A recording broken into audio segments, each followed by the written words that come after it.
time for the Ericaism of the day. Okay, so y'all know that I love my friends. I talk about my friends often. One of them who listens in Atlanta. Shout out to my friend Lynette. Let me tell you what I don't do to my friends. I don't hold them hostage. So I believe that there should be accountability in friendship, and you should be able to express yourself. And when you want something out of the relationship, you should absolutely be able to speak that. But what I don't do is make them feel bad for what they can or cannot do.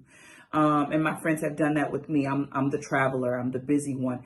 I've never once felt like I was less of a friend. They never made me feel, if I felt that, it was my own feelings of, Erica, you need to, cancel some things and go hang out with your friends because it's been too long. I never want to lose relationships because of work.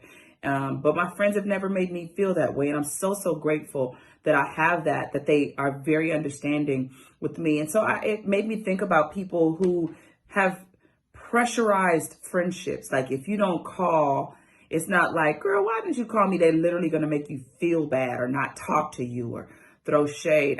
That's a bad friend. Don't be a bad friend. That's not fun. No one enjoys, that company when you're basically a Debbie Downer. Everything is, well, they didn't call, so I didn't. Oh, girl, I'm going to so-and-so. Girl, they didn't invite me. Just come. Like, don't be dumb. Stop. And maybe, okay, so in my family, I don't need a formal invitation to go to my sister's house. If I hear something's going on over there, I'm gonna go. Now, later in life, as you get a little older, you want to feel intentionally invited. So I'll call Google and say, don't you have another function around the corner, and not call me, and I live close to you, call me. Oh, I thought you were busy. You thought I was, but you didn't know for sure, so call me. But I could do two things. I could just call her and go, or I could sit in my feelings for months and years about her not inviting me. Isn't that silly? Isn't that childish? Don't do that to the people that you love. So you seen somebody's birthday party and you weren't there. Just say happy birthday. Maybe they genuinely forgot. Maybe it just didn't cross their mind. And that is not an indication of how they feel about you. Don't take people's things personal. You know what I mean? Sometimes they're going through stuff.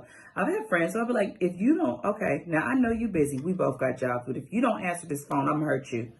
I'd rather do that and just say it, as opposed to sitting in my feelings and going, well, it's been 6 months and she ain't called me. You ain't called her either. Pick up the phone. Don't make it a thing if it's not a thing. You know what I mean? If they said, I don't like you, then they don't like you. But if they didn't call, maybe they just didn't call. It doesn't mean that they're not your friend. And I hope you hear my heart on this today. Just be a better friend. Don't be a crappy friend. You know what I mean? Don't make people feel pressure. Like, well, if you don't come at this time, is she going to be, oh, God, it's way too much. And I know, Griff, you say I'm a tomboy and not all friends are like this, but that level of sensitivity is just too much work. It's too much work, girl. Stop it. I love you and I mean it. That's my Ericaism for today.